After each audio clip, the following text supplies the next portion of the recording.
கிறிஸ்துவுக்குள் பிரியமான சகோதர சகோதரிகளே, இயேசு கிறிஸ்துவின் இனிதான நாமத்தில் உங்கள் அனைவருக்கும் என் அன்பின் வாழ்த்துக்கள்.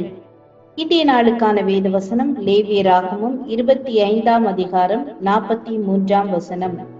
நீ அவனை கொடூரமாய் ஆளாமல் உன் தேவனுக்கு பயந்திரு.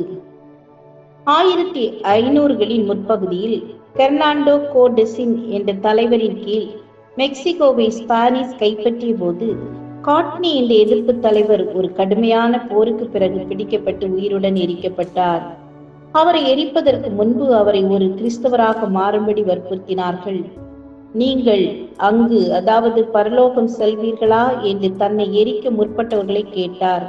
அவர்கள் ஆம் என்றனர். உடனே அவர், நான் ஒரு கிறிஸ்தவனாக இருக்க மாட்டேன், ஏனென்றால் மனிதர்களை கொடூரமாய் ஆளுகிறவர்கள் இருக்கும் இடத்திற்கு நான் செல்ல மாட்டேன் என்று கூச்சலிட்டார். கிறிஸ்தவராக மாற மறுத்துவிட்டார். பின்னர் அவருக்கு கொடுமையான தண்டனை நிறைவேற்றப்பட்டது.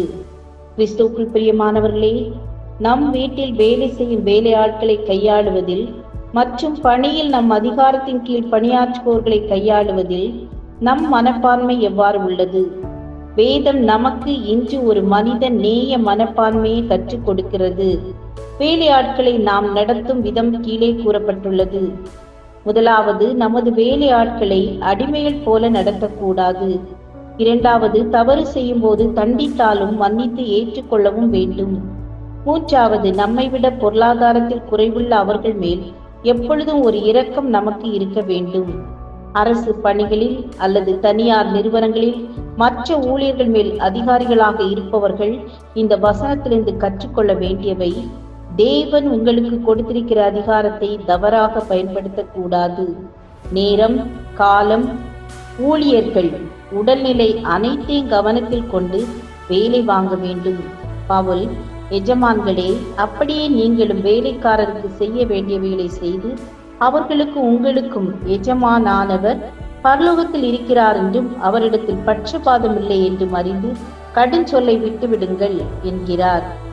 அன்பானவர்களே, தேவன் நம்மை பார்த்து கொண்டே இருக்கிறார். உங்கள் காரியங்கள் எல்லாம் அன்போடே செய்யப்பட கடவது. ஜெபம் செய்வோம். சிங்காசனத்தில் வீட்டிருப்பவரே, எங்கள் வேலையாட்களிடம் ஊழியர்களிடம் கனிவுடன் நடந்து கொள்ள எங்களுக்கு கற்றுத்தாருங்க. இயேசுவின் நாமத்தில் பிதாவே, ஆமேன், ஆமேன். God bless you.